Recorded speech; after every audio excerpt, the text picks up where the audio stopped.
Yes, hi everyone. Friends, I am Jatin Singla, your civil mentor. I welcome you all on the YourPedia platform. Friends, today I am going to make one video on the topic from water pollution, and in which 20 questions are there that includes easy level, moderate level, difficult level and very difficult level questions, right? So friends, this is all about the Andhra Pradesh Pollution Control Board for the post of Assistant Environment Engineering, and on 15th of August, a detailed notification will be out in which around 40 vacancies are there, right? And friends, YourPedia is that platform who is preparing the candidates for the Assistant Environment Engineering post, pan India, statewide, sector wise, and CPCB also, right? Friends, one more point for this Andhra Pradesh recruitment, that number of vacancies are huge, although it is not very huge number, but as compared with other states, we can say it is a good number, right?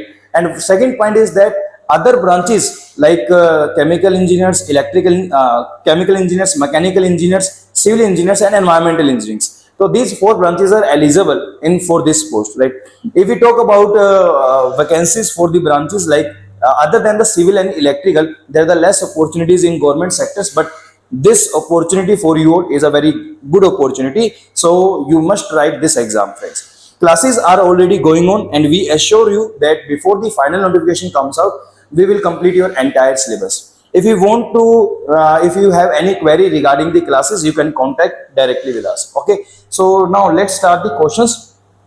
So we have question number 1, friends. Which of the following is the primary treatment process in wastewater treatment? Now listen. When we talk about the primary treatment process, or when we talk about the wastewater treatment, so in the wastewater treatment, we treat the wastewater in several stages. Like if I tell you stages, that first stage we have a preliminary stage. So initially we do the preliminary treatment. After the preliminary treatment, this primary treatment, or you can say 1 degree treatment is there. After this primary treatment, secondary treatment is there, and after that secondary treatment, tertiary treatment is there. Tertiary treatment depends, is it may be required or not. So tertiary treatment is, and finally we dispose our wastewater. Finally this wastewater is disposed. So this is the stages in the for the wastewater treatment. But what is the purpose of preliminary treatment? In this preliminary treatment, we remove heavy suspended solids from the wastewater. We remove the inorganic suspended solids from the wastewater. We remove some oil and grease particle from the wastewater. So this includes these particles removal in this preliminary treatment. If you want to remove heavy suspended solids, so initially you use screening process. In this screening process, heavy suspended solids get removed, and we have a different types of screens, right? Coarse screen, medium screen, fine screen. Generally we use the coarse screen, right? Depending on the spacing between the bars, these screens are classified. Like if the spacing between the bars are greater than equal to 50 mm, we say it is the coarse screen. If the spacing is in between 6 to 40 mm, we say it is the medium screen. And if it is in the form of wire mesh, like one spacing is 1.5 to 3 mm, then we say it is the fine screen. Generally fine screens are not used because it frequently clogged. So that's why we generally not use this fine screen. The coarse screen is used to remove for removal of heavy suspended solids. Now, after that, inorganic suspended solids are removed from the grid chamber, friends. Grid chamber, the purpose of providing the grid chamber is to remove the inorganic suspended particle, and there the design particle we consider this 0.2 mm, right? There is a range 0.15 to 0.2 mm, but generally we adopt this 0.2 mm, friends. So in this grid chamber, inorganic suspended particle get removed. And after that, we use this skimming tank. In the skimming tank, the purpose of providing the skimming tank is to remove the oil and grease particles, right? If oil and grease particles are present in our wastewater sample, then biological treatment is not possible. So that's why in the skimming tank we remove oil and grease particle. But there is some issue in using the skimming tank. If we are using the skimming tank, then problem is this: the coagulation of oil and grease particle doesn't take place at high temperature. Normally India's average temperature is high, so you cannot use skimming tank in India. But if you are using this skimming tank in cold locations area like Shimla, Leh Ladakh, like just an example, so in that case you can use this skimming tank, right? After that, after preliminary treatment, the wastewater goes into for the primary treatment. The purpose of providing the primary treatment is to remove the organic suspended solids, right? So organic suspended solids are removed in the primary sedimentation tank. So this we have a primary sedimentation tank. And after primary sedimentation tank, when organic suspended particle gets settled in the primary sedimentation tank, this sludge is formed, and that sludge, this is the primary sedimentation tank.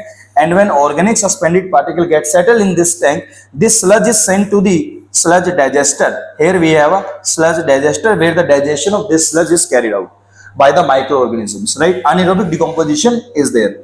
After this, secondary treatment is there. In this secondary treatment, generally in the secondary treatment, organic dissolved solids are removed in this secondary treatment. So secondary treatment, organic dissolved solids are removed, right? Organic dissolved solids. So for removal of this organic dissolved solids, we have, for removal of this organic dissolved solids, we have different units, you can say, that depends on, that works on different mechanisms. We have basically two mechanisms: attached growth system, suspended growth systems. So some units are there which work on the principle of attached growth system. Some units are there which works on the principle of suspended growth systems. Like if I talk, if we say an example, for an example, activated sludge process that works on the suspended growth system. Oxidation pond works on the suspended growth system. Trickling filter works on the attached growth system. Rotatory biological contractor works on this attached growth system, friends. Upflow anaerobic sludge blanket reactor, UASVR, very important for exam. So that also works on this suspended growth system, friends, right? So we have a different units which works on the different principles. And when this organic dissolved solids are removed, some biomass forms, and this biomass gets settled in the secondary sedimentation tank. After that, wastewater goes into this for this tertiary treatment. Tertiary treatment, or also we can say it is the chemical treatment. In this chemical treatment or tertiary treatment, the removal of the nutrients is there. When because if we don't remove, let us suppose, nutrients, and we are disposing our wastewater into water body, so algal bloom will be there, eutrophication will be there. So if we want to avoid that eutrophications, so we have to remove the nutrients from our wastewater. So that's why in the tertiary treatment we can remove that nutrients. And also, if we want to remove the microorganisms which are present in our wastewater, so in the tertiary treatment, this disinfection can also be carried out. After the tertiary treatment, finally the wastewater is disposed, right? So this is the sequence, friends. This is the sequence. So the question is saying, which of the following is the primary treatment process, right? And in the primary treatment process, purpose is to remove the organic suspended particles, and this organic suspended particle is removed by their settlement. And the process of settlement of particle is known as the sedimentation. So in the grit chamber, inorganic suspended particles removed. There is also the sedimentation. In the primary sedimentation tank, organic suspended solids are removed. There is also the sedimentation process. So activated sludge process, it is the biological treatment. Trickling filter, it is the biological treatment. Chlorination, it is the disinfection process. But the sedimentation is the primary treatment process, right? So activated sludge process, it works on the suspended growth system. It works on the suspended growth mechanism. Trickling filter works on the attached growth mechanism. Chlorination, we can use the chlorination in the tertiary treatment stage, third degree stage, tertiary treatment stage, right? For the disinfection to kill the microorganism, right? So we have this tabular content. You can read that: preliminary treatment, primary treatment, secondary treatment, tertiary treatment, right? This is the tabular content, right? So the sequence is, initially we do preliminary treatment, after that primary, then secondary, then tertiary treatment, right? So this is the, friends, some flowchart diagram: sewage, then grit chamber, equalization tank. The purpose of equalization tank is important, right? After this equalization tank, wastewater goes into the primary sedimentation tank. In this primary sedimentation tank, some sludge is there that will move to the sludge digester. Anaerobic digestion, anaerobic digestion is there, and biological treatment, secondary sedimentation tank is there, right? Now, the main cause of eutrophication in water bodies, as I told you right now, that eutrophication in the water bodies, that what is the meaning of eutrophication? If in our wastewater some nutrients are there, the nutrients of algae, if this wastewater without treated, that let us suppose we dispose this wastewater into any water body, let us suppose lake we have.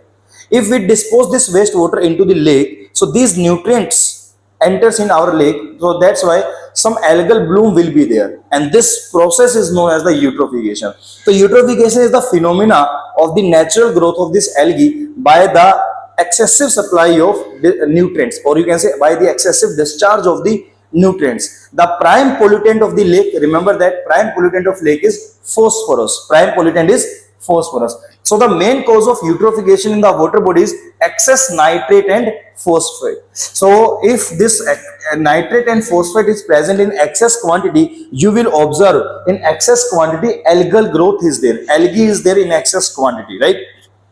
So this is the eutrophication.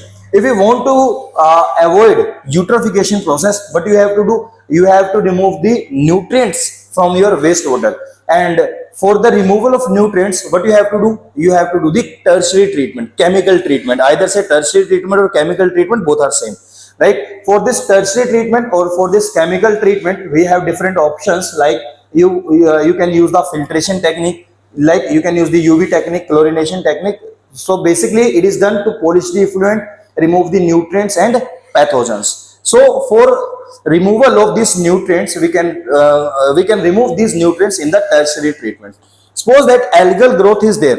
Suppose that algal growth is there and we want to remove that algae. So to remove the algae, we use some chemicals like copper sulfate. Remember, copper sulfate has some algicidal properties. It has some algicidal properties. Algicidal means toxic. Algicidal means toxic. That means copper sulfate has property of algicidal. Copper sulfate has that property which is toxic for algae. So for removal of this algae, we want to remove this algae, we can add the copper sulfate in our sample.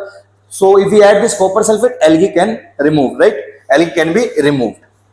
Eutrophication is the process by which a water body becomes overly enriched with nutrients, leading to excessive growth of algae and other aquatic plants. Algal bloom is there.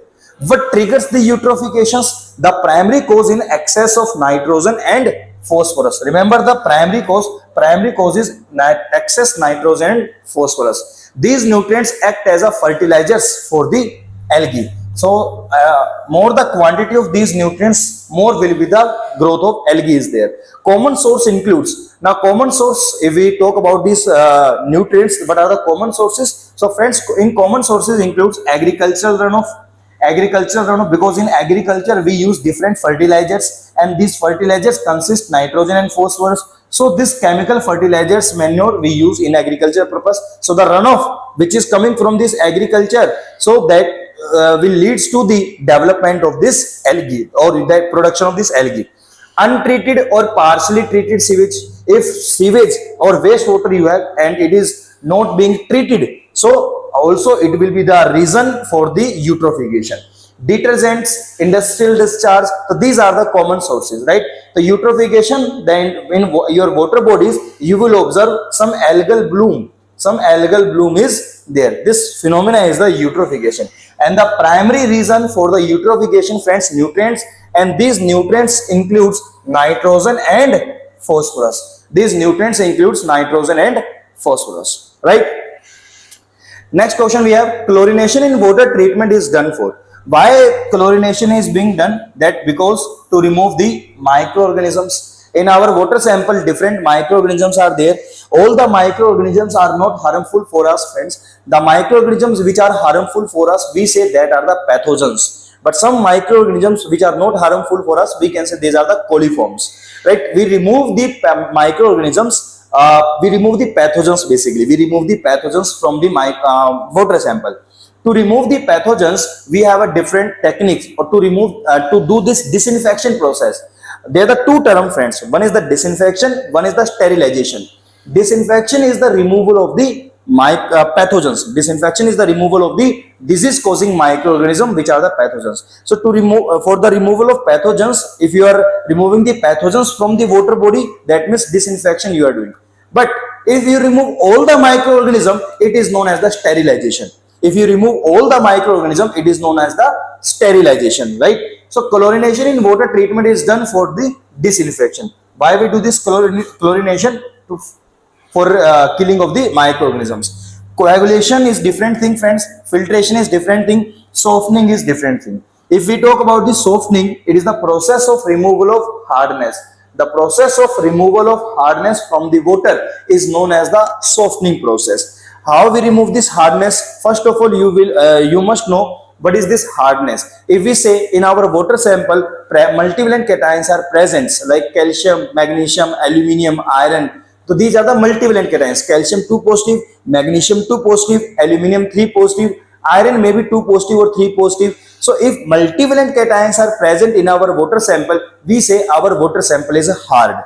So this hardness is not allowed in our water sample. So we want to remove this hardness. The process of removal of this hardness is known as the softening. How we remove this hardness? We have a different method. Lime soda method you can use, zeolite process you can use. If we use this lime soda process, 100% hardness removal doesn't take place. But if you use the zeolite method, 100% hardness can be removed from this, right? Softening is that process, removal of the hardness. Coagulation and filtration. Filtration is that process in which all the impurities get removed. Like what are the impurities? In our water sample, the impurities are dissolved solids. In our water sample, impurities are suspended solids. Impurities are microorganisms. Impurities are organic matter. So these are the impurities which are present in our water sample. So all these impurities get removed by a single treatment, that is the filtration. So filtration, we have a different type of filter like gravity filter, pressure filter. Gravity filters are further classified as slow sand filter, rapid sand filter, right? So friends, filtration is that process in which removal of these impurities takes place. So in the disinfection, only microorganisms are removed. In the softening process, hardness is removed. In the filtration, all these impurities are removed. If we talk about the coagulation, friends, coagulation, basically what happens in our water sample, very fine colloids are present, very fine particles are present.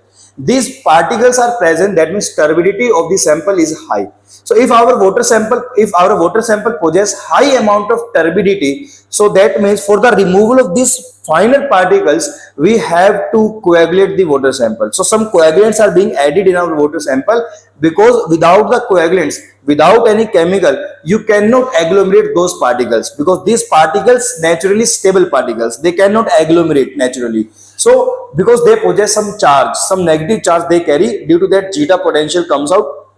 So basically we want to neutralize that particle. For the neutralization of that particle, we have to add some coagulants. So this coagulation process, we add some chemicals in our water sample, so that the particles which carry charges, or you can say the charged particle, get neutralized.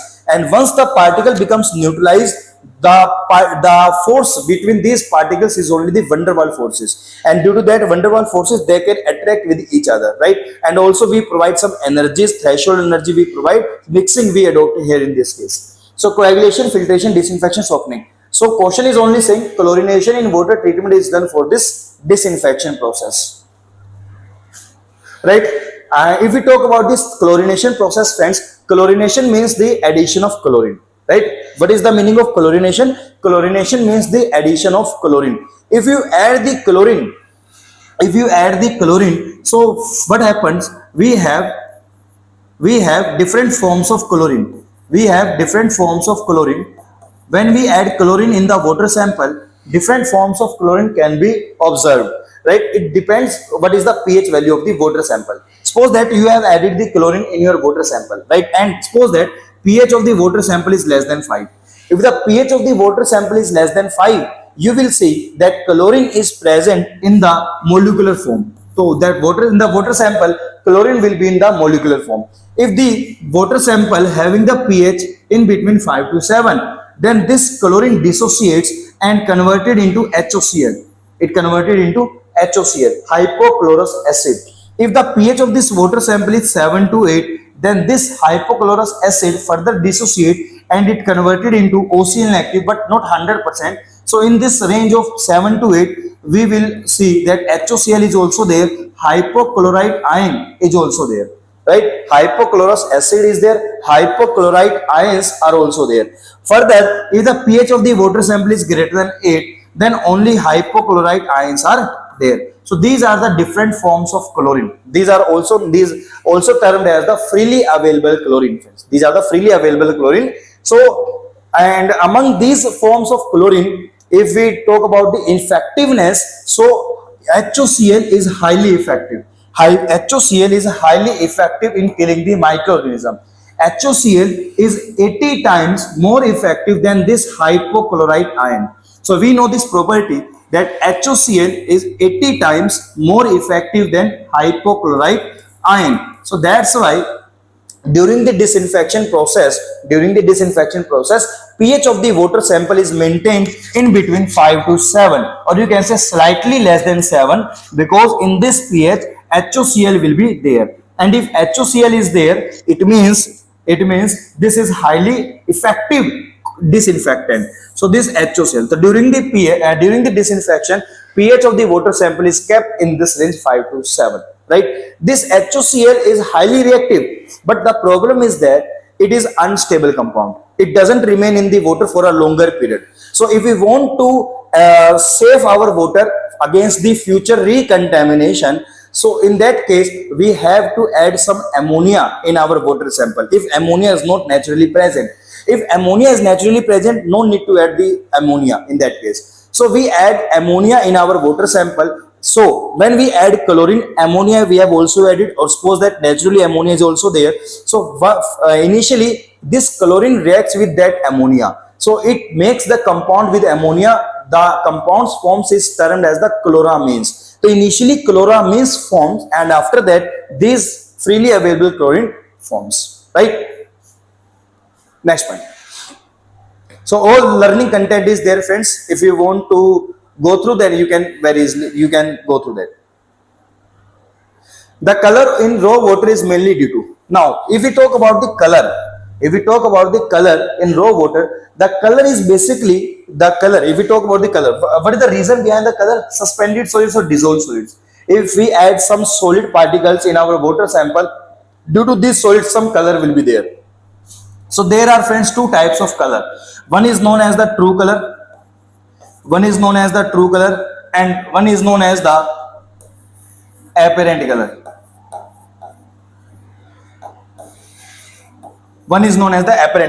So one is the true color, one is known as the apparent color. So there are the two types of color, friends. There are the two types of color, true color and apparent color. Now what happened? This true color is due to the presence of dissolved solids only. If in our water sample only dissolved solids are there, no suspended solids, only dissolved solids are there, then the color it will be termed as the true color. If in our water sample suspended solids are also there, so the color due to the both dissolved solids and suspended solids, then it will be termed as the apparent color. Once you remove the suspended solids from the water sample, the color remains in the water sample is known as the true color. Sometimes very interesting question asked that if we filter our raw water sample, which color we observe, true color or apparent color? So you know, after the filtration, all the suspended solids get removed, so the color will be only due to the dissolved solids, so the color will be termed as the true color. So the two types of colors are there, true color and apparent color. So the color in the raw water is mainly due to the solid substances. So the dissolved oxygen, no, it is not due to the dissolved oxygen. Heavy metals, it is not due to the suspended clay, the organic matters and humus. You will say, sir, suspended clay is there, suspended particle is there. Yes. So these suspended particles also possess some color. No doubt, they will also possess some color. But in the question, dissolved substances are also there, like organic matter, humus, dissolved substances are there. So we will prefer these dissolved solids. Because suspended solids, after the removal of suspended solids, the color which remains in the water, that is due to the dissolved solids. So if this question is asked, so we prefer, our answer is organic matter and humus, right?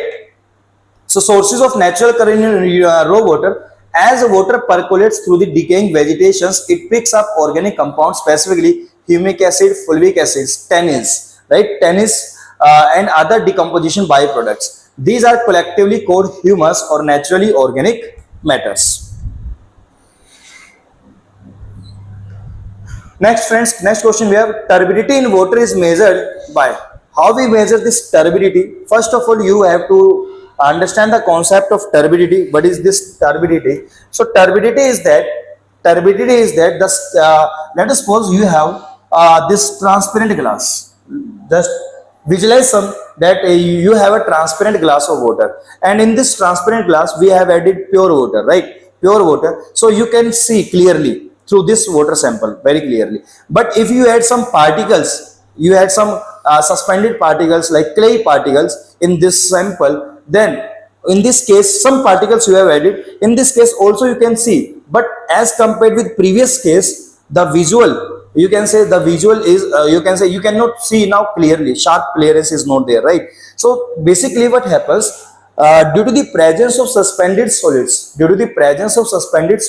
the light, if you pass the light through our water sample, this light will scatter through various angles, right? The amount of the light scattered by the water sample, the extent of the light being scattered by the water sample is known as the turbidity. If our water sample is scattering the light in high amount, another water sample is scattering the light only of lesser amount, so we will say this water sample which is scattering the light in high amount, this possess high amount of turbidity.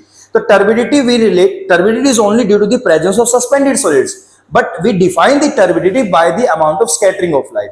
If our water sample scatters the light in a high quantity, so we will say that turbidity is high. If this scattering of light is only of lesser extent, then we say it is very less amount of, it possesses very lesser amount of turbidity. So turbidity in water is measured by, how we measure this turbidity? The turbidity is measured by a technique known as a nephelometer. Nephelometer we use. pH meter is only for the pH. Conductivity meter, calorimeter, conductivity meter, these are the different things. So nephelometer we use in this case. And this nephelometer this nephelometer technique we use some chemical, formazine chemical, and the scattering of lights which we observe is at the 90-degree angle, so remember 2 points, right? But for this question just remember the name nephelometer. Further it is the complete discussion that we will discuss in the class. So nephelometer, in the turbidity in the water is measured by the nephelometer. But this is all the learning content. If you want to go through, you can this. A light beam is passed through the water sample. Suspended particles scatter the light at 90-degree. A detector, or you can say a photometer. The detector, basically a photometer we have, which when the light falls on that photometer, current will produce. So detector at 90-degree measures the intensity of scattered light. The unit we use here NTU, and one more unit we use here FTU, formazine turbidity unit.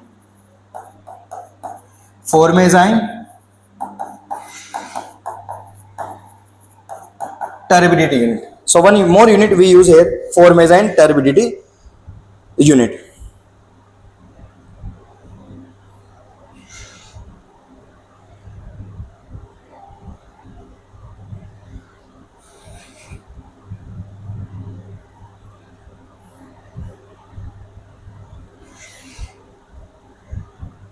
Okay, next question देखिएगा. Next question we have, alum is used in water treatment for. Alum is the coagulant, friends. Alum is the coagulant, and for the why we do this coagulation technique, I told you earlier, right? So alum is the coagulant which is used. So alum is not used for the disinfection. Alum is not used for softening process. Alum is not used for the fluoridation process. Alum is used for the coagulation purpose. For the coagulation purpose, this alum is being used. Disinfection, we know the concept of disinfection. We know the concept of softening. Fluoridation means the addition of the fluoride. We require some amount of fluoride in the water. Up to 1 milligram per liter we require, because it prevents the dental cavities. So if the fluoride is not in that quantity, let us suppose fluoride is present in our water sample, is a 0.2 milligram per liter, but we want up to 1 milligram per liter, so we have to add the fluoride. So basically for the addition of this fluoride, is the process is known as the fluoridation. But the alum is the coagulant. Like other than the alums, the coagulant names are copras, chlorinated copras, sodium aluminate, right? So alum is also the coagulant. Molecular formula, if you want to know, Al2SO4 thrice 18H2O. So this is the molecular formula for the alum.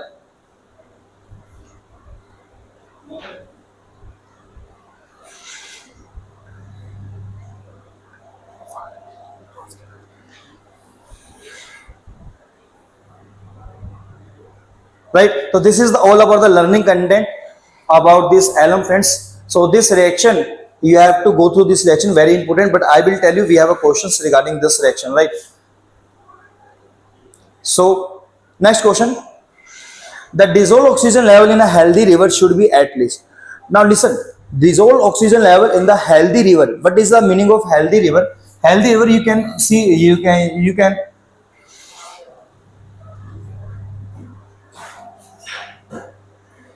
in the healthy river, friends, in the healthy river, you can see, or you can say, you can consider this like, this concept is that if the DO level in the water sample is less than 4 milligram per liter, or you can say 4 ppm, or you can say 4 ppm, if the DO level in the water sample is less than the 4 ppm, right? So the survival of aquatic life becomes difficult, because the aquatic life required oxygen and they consume that oxygen from the water body which is in dissolved form. So if this DO level in the water body is less than the 4 milligram per liter, the survival of some aquatic fishes becomes difficult, friends. So that's why for healthy river, the DO must be more than the 4 milligram per liter. So the out of the given options, the answer will be in this 4 to 5. The DO level in a healthy river should be at least, question is saying at least, further should be at least, so should be at least 4 to 5 milligram per liter. 4 to 5 milligram per liter, friends. So if the DO level is 1 to 2 milligram per liter, this is the hypoxic. We use this term is hypoxic. Many fishes die below the 4 milligram per liter. So, right, that indicate the severe pollution. If DO level is less than 4 milligram per liter, or you can say if you are observing the DO level is around 1 to 2, that means your water becomes polluted. That indicate the severe pollution, and this pollution is due to the presence of organic matter.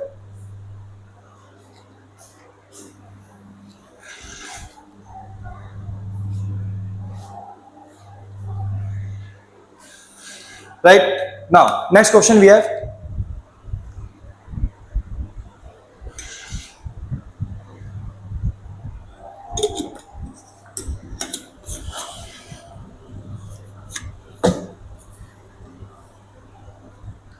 which heavy metal causes itai disease, friends? Itai, or also in Japanese you say ouch disease. So this disease is due to the presence of cadmium. Due to the mercury, Minamata disease is there. Due to the lead basically affects children's, mostly it affects the children's. It reduces the mental ability of the children's, lead. So nowadays lead is banned totally. Arsenic, so some diseases are there. So listen, itai, or you can say ouch in Japanese, that is due to the cadmium poisoning. Mercury, Minamata disease. In the mercury, remember, methyl mercury, very important point, right? So when mercury is present in the water sample, it converted as methyl mercury, that is responsible for this Minamata disease. Lead, you can say it affects mostly children's, that development delays, neuropathy, developmental delays. Arsenic causes arsenocosis, right? Some moderate level questions now, friends. Sludge volume index indicate. What this sludge volume index indicate? Now what is it? Sludge volume index, what is the meaning of this sludge volume index, right? Now listen, friends, we have activated sludge process statement. In this activated sludge process statement, very important, very important experiment we do, and in that experiment we find sludge volume index. After this determination of sludge volume index, we are able to get the information about the concentration of the microorganism that present in this sludge, or you can say concentration of the biomass that present in this sludge, that sludge that forms in the secondary sedimentation tank. So what is this sludge volume index indicate? So this sludge volume index basically indicates the settling property of the activated sludge. This sludge volume index indicates the settling property of activated sludge. This, what is this settling property? How we find this sludge volume index? Now listen.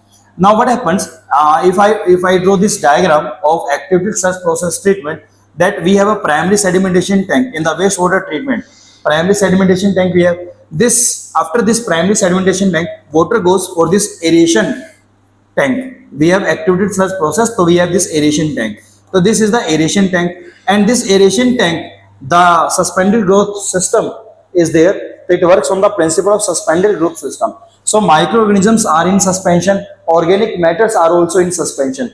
So microorganisms carry out the decomposition of organic matter in the presence of oxygen, because it is the aeration tank. So we have supplied the oxygen. We have supplied the oxygen. So we are supplying the oxygen, right, in this tank. So this is the aeration tank. So when this organic matter get decomposed, some biomass forms. This biomass gets settled in the secondary sedimentation tank. So we have SST, secondary sedimentation tank. So this biomass is allowed to settle in this secondary sedimentation tank, right? So here we want to find the concentration. Here we want to find the concentration. Here we want to find the concentration of the biomass. That what is the amount of the solids that gets settled in this? That gets settled in this. We want to find the concentration of the solid that gets settled in the SST, secondary sedimentation tank, right? That sludge forms, because sludge consists solid plus water. So we want to find the concentration of the solids. That solid is biomass, because whatever the biomass forms here, that biomass is allowed to settle in the secondary sedimentation tank, and we want to find the concentration of that biomass in this. So for this we have to perform the experiment. So what we do, we take 1 liter sample from this end. We take 1 liter sample from this end, and what we do that this 1 liter sample is allowed, when this 1 liter sample is poured in our calibrating container. So this we have a calibrating container. In this calibrating container, we pour this 1 liter water sample. So that 1 liter water sample, 1 liter wastewater sample. So in this 1 liter wastewater sample, also the some amount of solids are there. So this water is there, and solids are also is in suspension. The solids are present initially is in suspension, right? Now we allow the time for the settlement of this particle is 30 minutes. We allow the time for the settlement of this particle is 30 minutes. In 30 minutes, some amount of particles may settle. Some amount of particles may get settled. In 30 minutes, some amount of particles may get settled, right? So whatever the amount of particles settled, we can measure that height, and corresponding to that height, we can measure the volume, because calibrating container is there. So calibration technique is there, friends. Calibration technique is involved. So whatever the amount of solid settled in 30 minutes, we measure that height. Corresponding to that height, we can find the volume. So this volume can be found. So sludge volume index, we define this sludge volume index is milliliter per gram.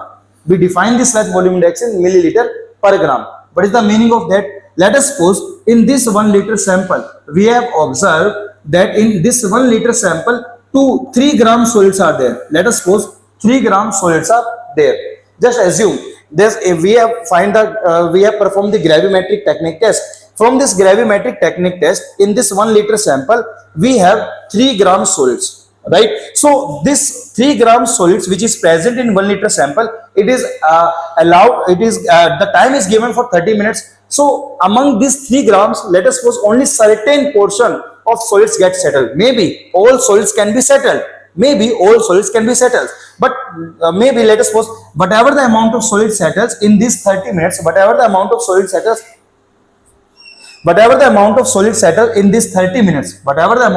settle in this 30 minutes, friends, in this 30 minutes. So we measure the height, and corresponding to that, we can find the volume. We can tell the volume, because calibration technique is involved here, right? So what we say, when these 3 gram solids given the time of 30 minutes, the solid that settle, corresponding to that volume comes out to be VML. But when we talk about the sludge volume index, so this sludge volume index is calculated by 1 gram solids. If in our wastewater sample only 1 gram solid is there, so we say if 1 gram solid is there, and if we allow 30-minute settlement time, then the amount of solid will be settled that possess the volume of V by 3 multiply 1. So the V by 3. So this V by 3 is milliliter per gram. This is the sludge volume index, friends. Now listen, if in a given 30 minutes more solid settle, that means if V value becomes higher, so sludge volume index will be higher.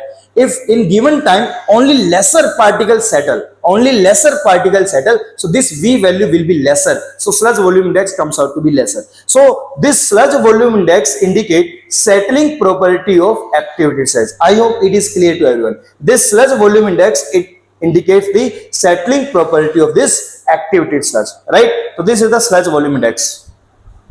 By again, this is the learning content for municipal civil. The sludge volume index, the range 50 to 150 milliliter per gram. Next, we have a theoretical oxygen demand of a compound C6H12O6.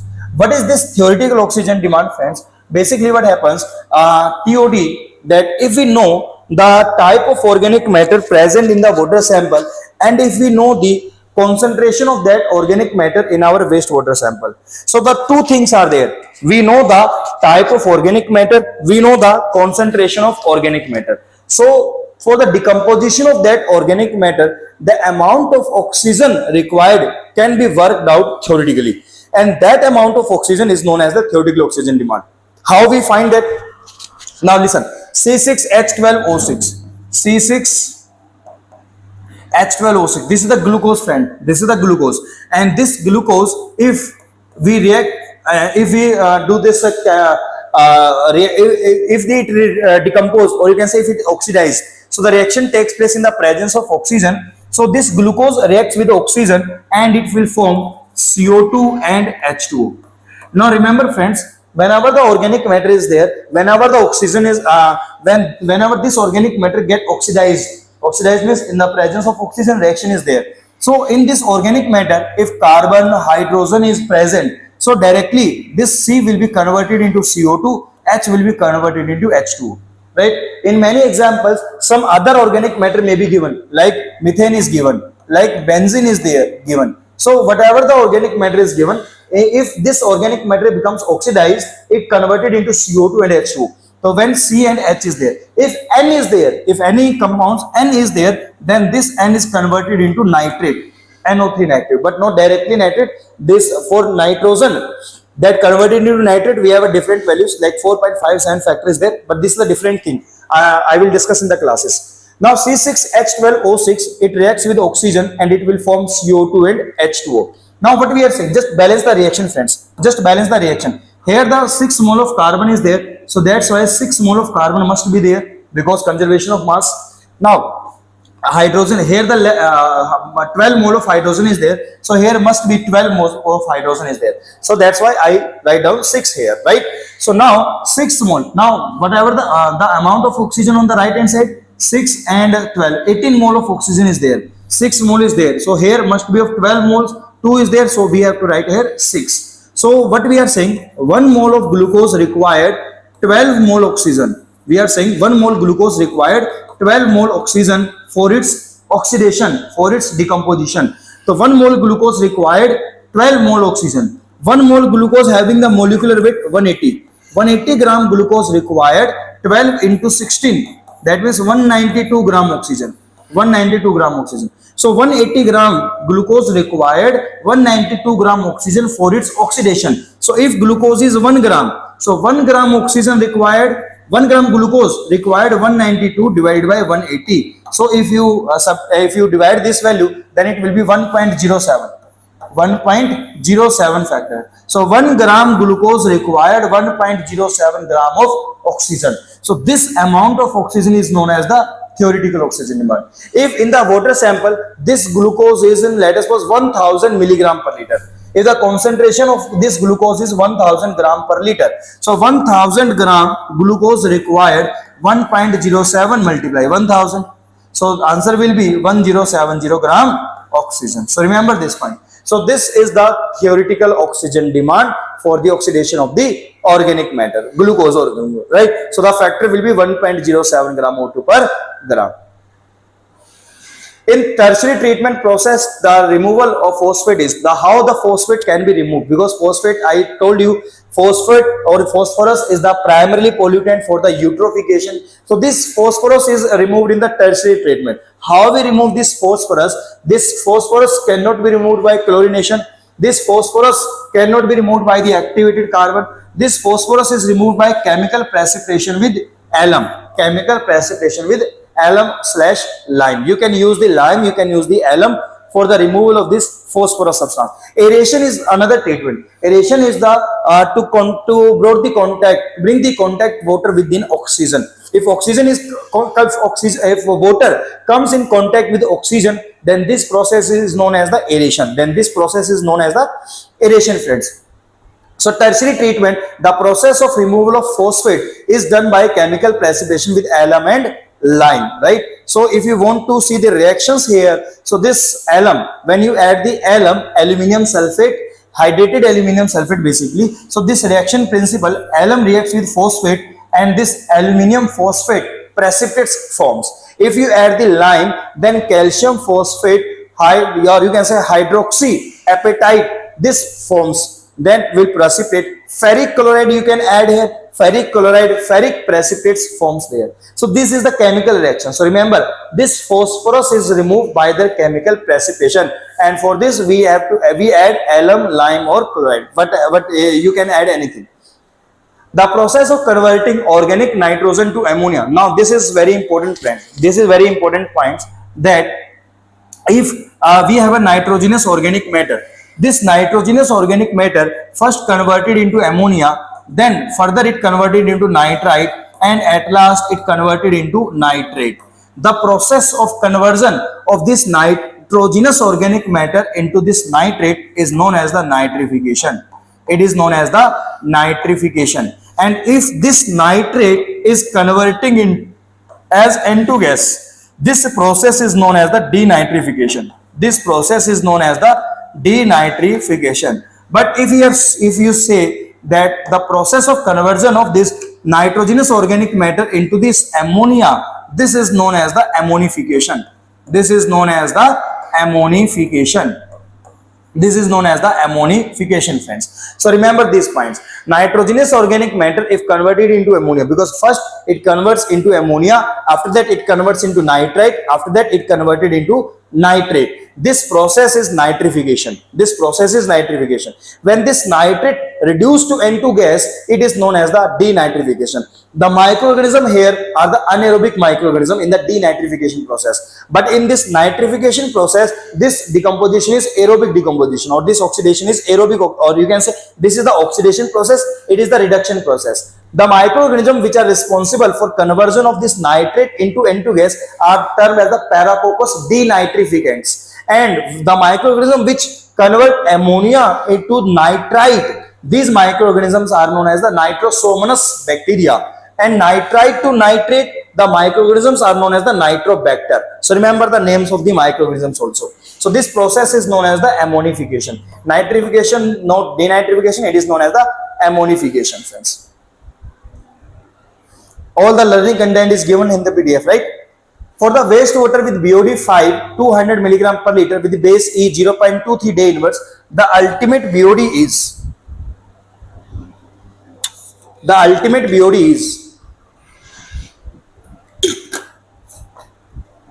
now listen friends, to solve this question, I am going to give you one trick, right?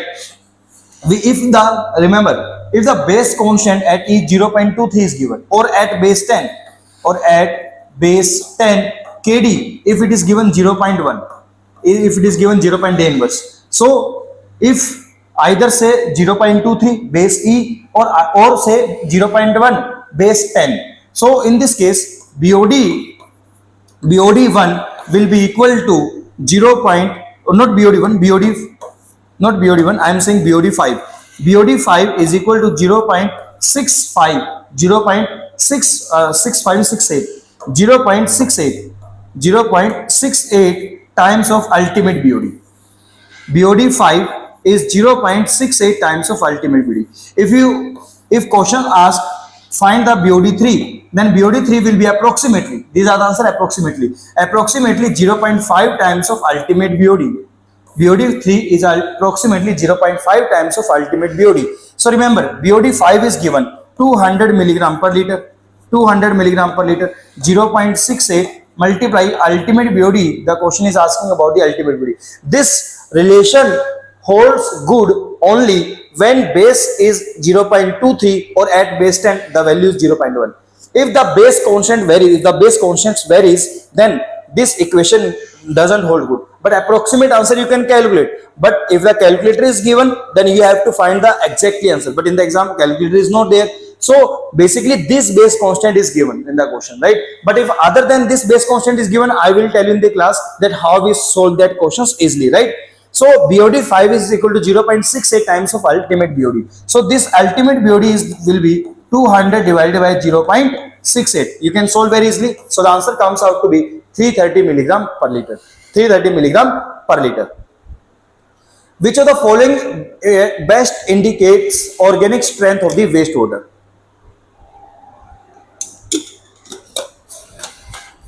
Now, organic strength, if we want to find the organic strength of the wastewater, means organic concentration.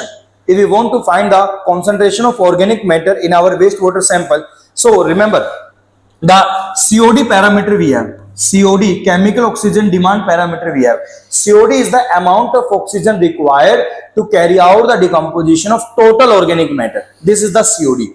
And BOD, the amount of oxygen required to carry out the decomposition of only biodegradable organic matter.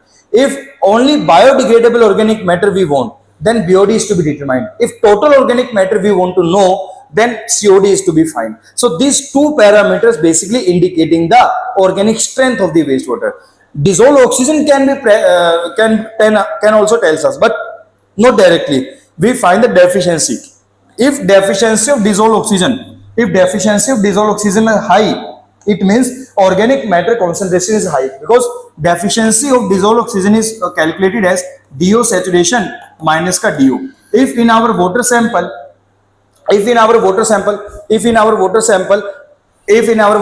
organic content is high, so DO will be very less. So deficiency will be high. So higher will be the deficiency of the dissolved oxygen, it will indicate higher concentration of organic matter. But among the given options, TDS is not the parameter for the organic strength because it is the total dissolved solids. pH is also not the parameter. Conductivity is also not the parameter. Only parameter remains BOD by COD ratio. We have a ultimate BOD by COD ratio that indicates the quality of wastewater. Either the wastewater is biodegradable in nature or non-biodegradable in nature. If this ratio value, ultimate BOD by COD ratio value, is greater than 0.8, so we will say that our wastewater is biodegradable in nature, that can be decomposed in the treatment plant by the microorganism. But if this value comes out to be less than 0.5, it means non-biodegradable organic matter is high, biodegradable organic matter is less. So that will be the toxic for our treatment plant, because in our treatment plant organic matter is decomposed by the action of microorganism.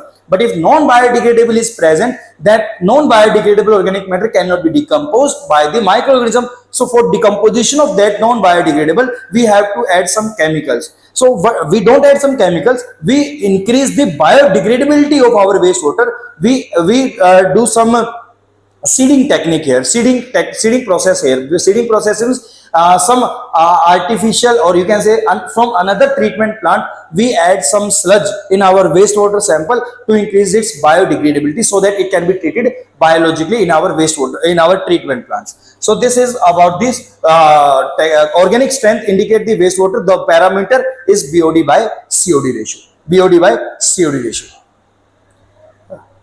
Right?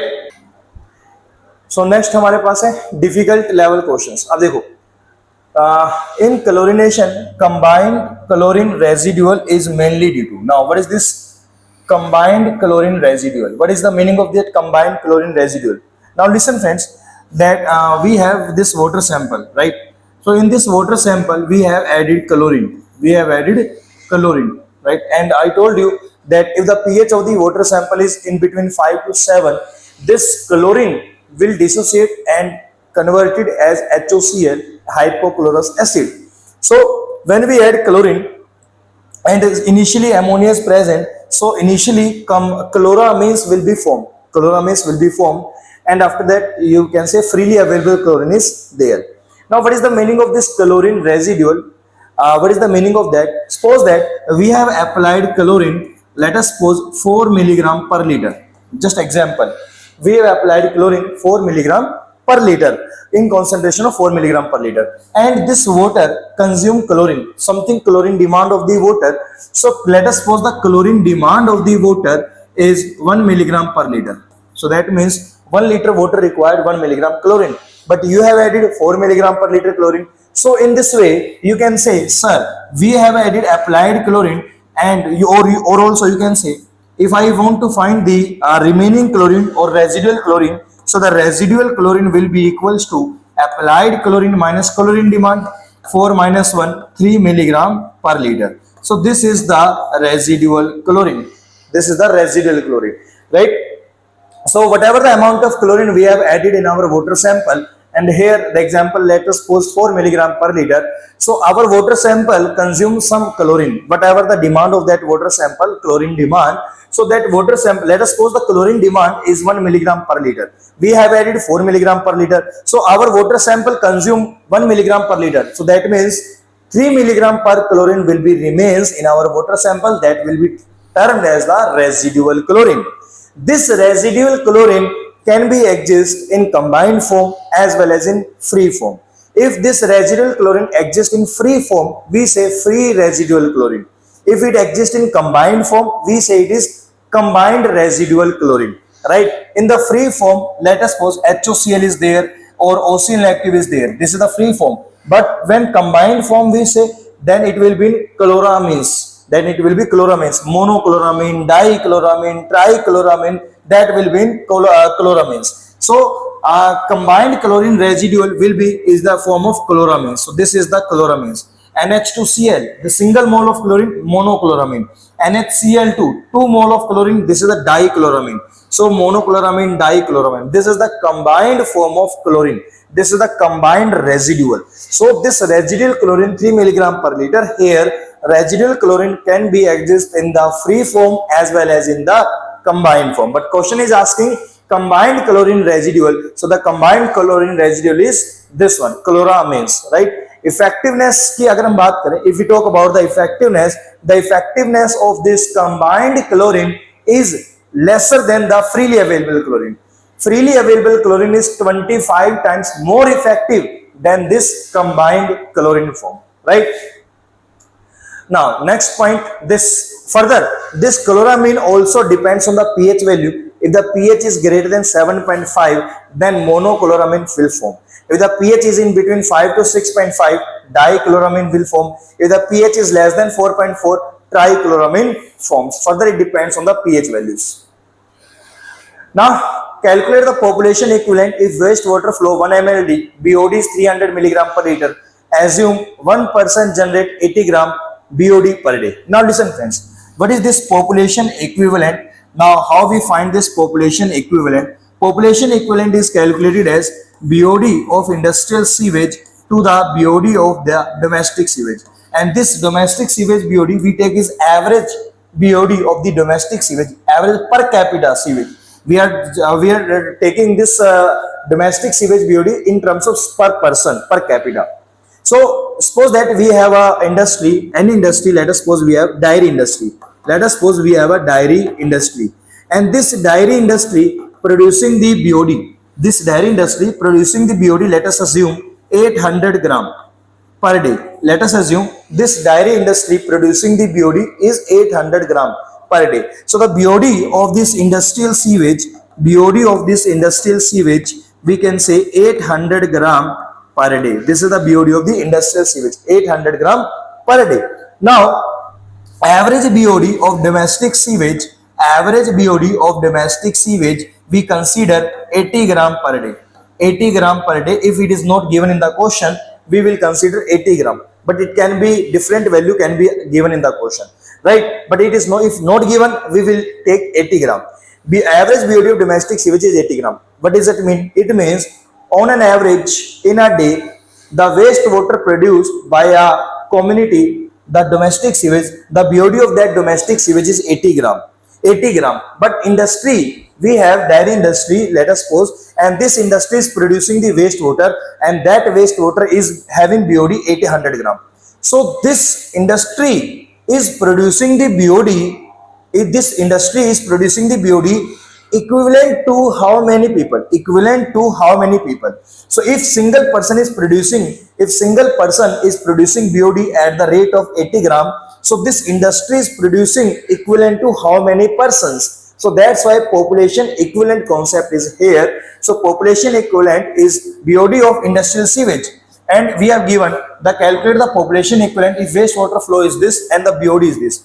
The BOD of the wastewater is 300 milligram per liter, and the total wastewater is 1 million liter per day. So we can say 1 million liter, that means 10 ki power 6 liter multiply 300 milligram per liter. So this is the BOD of the, this is the milligram BOD of the industrial sewage, or you can say wastewater. Assume one person generate 80 gram BOD per day. So the domestic sewage BOD we consider 80 gram. This numerator here milligram, here it is gram. So convert into milligram.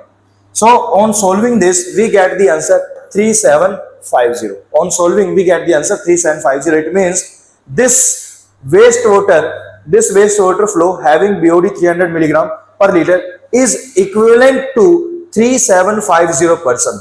This BOD, the wastewater BOD is equivalent to 3750 persons BOD if single person produce BOD at this rate. So this is the significance of this population equivalent. By using this population equivalent concept, we can find the treatment, we can find the cost of treatment for industrial sewage. What will be the cost of treatment for industrial sewage? We can find that, right? Now next question we have, a sedimentation tank removes 70% suspended solids. Influent suspended solids is 400 milligram per liter. Flow 2 million liter per day. Dry solids removed per day is. Now listen friends, we have a sedimentation tank. Let us suppose this we have a sedimentation tank. This sedimentation tank removes 70% suspended solids. What does it mean? The efficiency for the removal of suspended solid is 70%. Efficiency for the removal of suspended solid is 70%. Influent suspended solids, the water which is entering into this sedimentation tank, is this having the concentration of suspended solids 400 milligram per liter. 400 milligram per liter, and the flow is 2 million liter per day, and the Q value is 2 MLD, 2 million liter per day. So the dry solids removed per day question is asking, right? So tell me, if water is flowing and water is entering in our treatment plant into sedimentation tank, this water 2 million liter per day and concentration of suspended solid is 400 milligram per liter, right? So total amount of suspended solids which is present in the wastewater is how much? The total amount of suspended solids. Total amount of suspended solids present in water. Total amount of suspended solids present in water, that will be equal to 2 million liter. So 2 into 10 ki power 6 multiplied 400 milligram. 400 milligram. Now convert this value into the kg. So we divide with 10 ki power 6. So it will be 800 kg.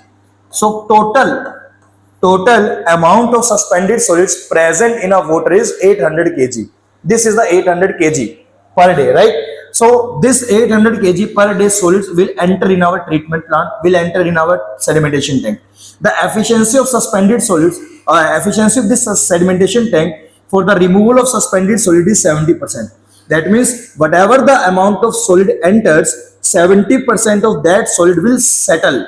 So 70% of that solid will settle. So amount of solid settle in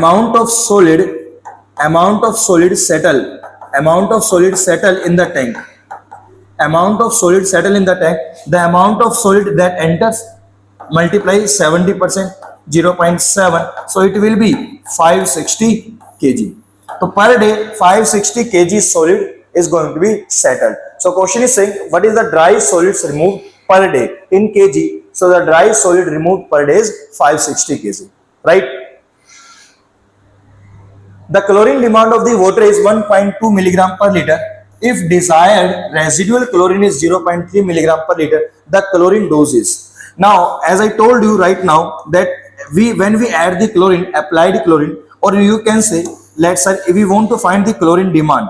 So let us suppose applied chlorine is X milligram per liter. and chlorine, and water has some chlorine demand. We have added chlorine in X milligram per liter. Water consumed, let us suppose Y milligram per liter. So the water consumed Y milligram per liter. So the residual chlorine is X minus Y. Or you can say, or you can consider it as like this. Sir, water consumes something X, something chlorine, because water has something chlorine demand. So we have added, let us take an example by using values. We have added, let us suppose 10 milligram per liter chlorine. This is the applied chlorine, friends. And we test the water sample for the residual chlorine. We have a different test like orthotolidine test we can use, starch iodometric test, DPD test. Nowadays DPD test is being used, right? British Drug House reagents we are using. So let us suppose we have added applied chlorine 10 milligram per liter and residual chlorine we observe, we test the water sample and 2 milligram per liter chlorine is residual, as a residual. So my question to you, where is the 8 milligram per liter? So that will be now termed as the chlorine demand. So this water has consumed 8 milligram per liter chlorine. So that will be chlorine demand of the water. So chlorine demand will be applied chlorine minus residual chlorine. So question is saying chlorine demand of the water is 1.2 milligram per liter, and if desired residual chlorine, so this residual chlorine is 0.3 milligram per liter. Residual chlorine is 0.3 milligram per liter. So what will be the chlorine dose? So that means you have to find the value of chlorine dose. So that chlorine dose comes out to be 1.5 milligram per liter. So if we apply the chlorine 1.5 milligram per liter and residual chlorine is 0.3 milligram per liter, then chlorine demand comes out to be 1.2 milligram per liter. So right, so the answer will be 1.5 milligram per liter. Next question we have, the COD of the wastewater sample is 400 milligram per liter. Ultimate BOD is 200 milligram per liter. The ratio of BOD 5 to COD indicates. Now I told you that ultimate BOD by COD ratio indicates the biodegradability or strength of the wastewater. Right? If this ratio is very high, it means your biodegradability of the wastewater is very high. If this ratio is very low, it means biodegradability of wastewater is very low. That means in our sample, non-biodegradable organic matter will be high if biodegradability is very low. In the question, ultimate BOD value is given 200 milligram per liter, and in the question COD value is given as 400 milligram per liter. So ultimate BOD by COD ratio comes out to be 1 by 2.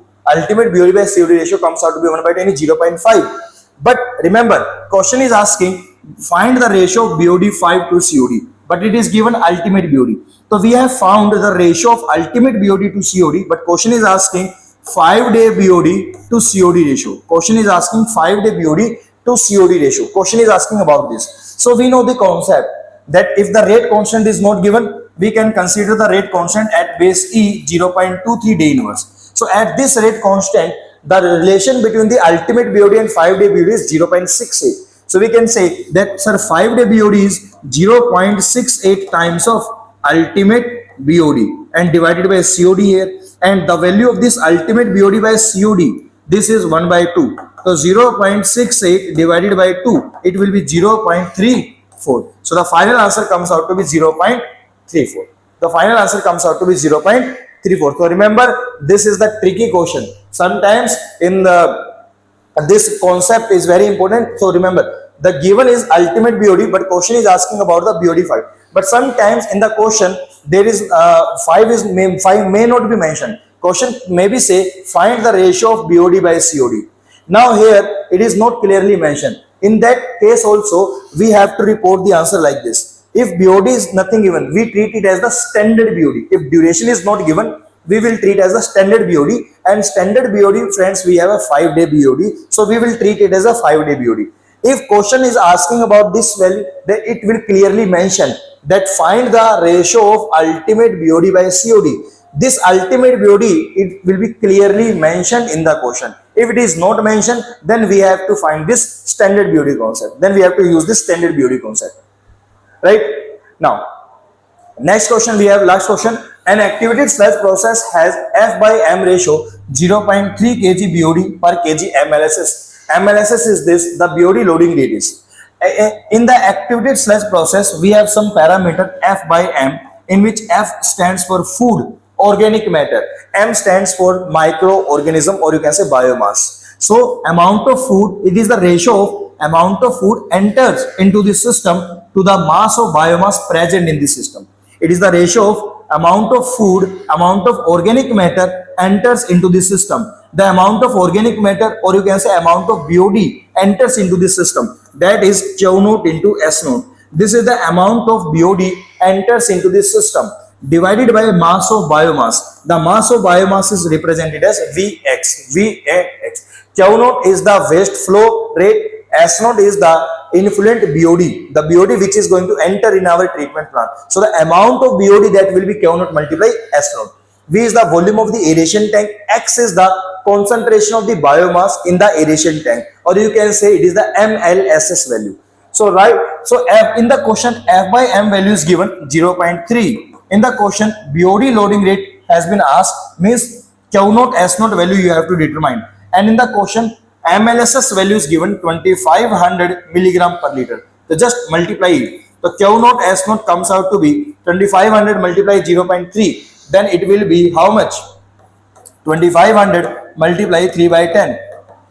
Then it will be 750. Then it will be 750. But question is asking the answer is in kg BOD per meter cube day, but it is given in milligram per liter. So if you convert the answer, if you convert the units, then answer will be 0.75. Then answer will be 0.75 on conversion the units, right? So these are the friends 20th question, and so this is all about the water pollution topic. So as I told you earlier that class is already going on, friends, and we assure you that we will complete your entire syllabus before the final notification comes out, because many students ask, sir, we don't have a lot of time, we don't have a much time to cover all the subjects in this given duration. So friends, this is a opportunity you have, this is a time you have, so you have more than sufficient time. You can prepare very easily, you can prepare your all the subjects easily in this given time. So friends, if you want to join the batch, you can contact us. If you have any query regarding the module, regarding the batch, you can directly contact us. Okay, thank you everyone.